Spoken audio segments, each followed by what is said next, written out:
اپنے کل مال کی وصیت کرنا کیسا ہے، اس بارے میں ہماری رہنمائی فرما دیجیے۔ بندہ جب وصیت کرتا ہے تو وصیت اس کے اخروی اور جو دائمی معاملات ہوتے ہیں ان کے لیے یہ اچھا ثابت ہوتی ہے کہ جب انسان مر جاتا ہے اور یہ ایک اچھے کام کی وصیت کر کے گیا ہے، اس کی وجہ سے اس کے لیے ثواب کا باعث بنتا ہے اور اس کے جو اخروی معاملات ہیں اس میں بہتری آتی ہے۔ اور وصیت کا جو حکم ہے یہ تو قرآن و حدیث میں بھی موجود ہے، البتہ جہاں تک معاملہ کل مال کی وصیت کرنے کا ہے تو اس حوالے سے فقہاء نے جو کتابوں کے اندر ہماری رہنمائی کی ہے وہ یہ ہے کہ کل مال کی وصیت کرنا یہ جائز نہیں ہے۔ ہاں، اپنے مال میں سے 1/3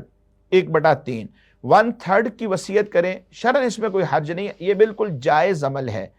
اور جس بندے نے اپنے کل مال کی وصیت